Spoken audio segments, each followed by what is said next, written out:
और सम्माननीय दोस्तों, मैं यहाँ एक अलग वजह के लिए उपस्थित हुआ हूँ। सबसे पहले तो सरस्वती भुवन संस्था ने जो सत्कार किया है उसके लिए मैं उनका आभारी हूँ। यहाँ का विद्यार्थी होने के नाते सन 1963 में शिक्षागर जी 1963 में मैंने सरस्वती भुवन से पास आउट किया था HSC 1963 की बात है।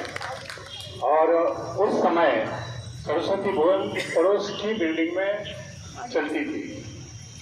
इस बिल्डिंग में अंजुमन इमदाद बहामनी इस नाम की संस्था थी जो आर्थिक लेन देन का काम करती थी और जिसके प्रमुख थे मेरे ताऊ जी राय लक्ष्मण प्रसाद जी बैजल। मैं ये सब इसलिए बता रहा हूँ कि इस संस्था के साथ में मेरे फैमिली रिलेशन है, ये बताने की कोशिश कर रहा हूँ। जब डिस्ट्रिक्ट सेंट्रल कोऑपरेटिव बैंक बनी तो इस तरह की कई संस्थाएं उसके अंदर विलीन हो गई, लेकिन ताऊ जी ने विलीनीकरण से इनकार किया और जालना पीपल्स कोऑपरेटिव बैंक की स्थापना की, जो इसी बिल्डिंग में जो कमाने जो अपने डिस्ट्रिक्ट की है उस बिल्डिंग में जालना पीपल्स कोऑपरेटिव बैंक चलती थी।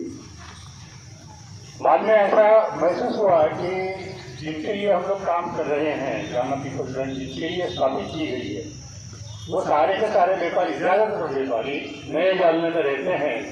इसलिए यहाँ से Jalna people's cooperative bank RP road पर जो पाठक साहब की वास्तु थी उसमें शिफ्ट की गई और राय लक्ष्मण प्रसाद जी बैजल के अध्यक्षता में या प्रमुख होने के नाते यहाँ पर ये जो वास्तु थी वो सरस्वती भुवन को दे दी गई। दूसरी बात, इसी संस्था में इसी प्रांगण में 8 फरवरी 1973 को हमारी शादी यहीं पर हुई। हमारी फैमिली रिलेशन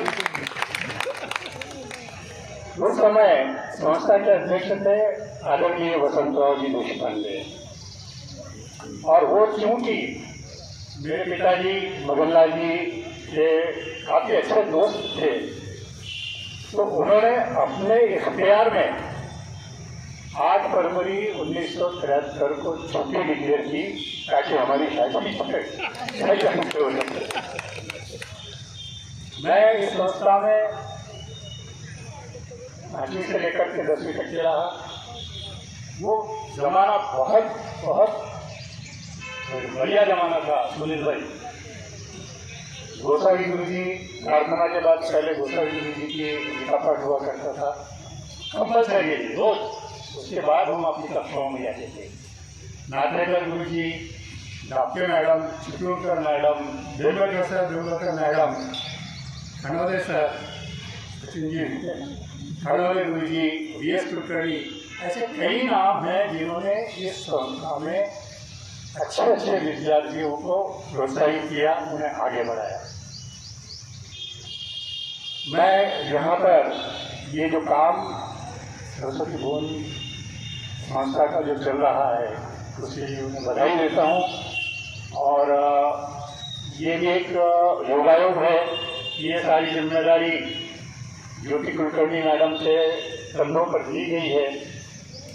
और इस उपलक्ष्य में मैं अपना फर्ज समझता हूँ, क्योंकि मैं यहाँ का विद्यार्थी रहा हूँ, मैंने कुछ न कुछ योगदान देना चाहिए, ये मेरा मानना है। और इसलिए इस बांधकाम के लिए छोटी सी रकम 1,11,111 रुपये मैं देने की घोषणा करता हूँ। धन्यवाद।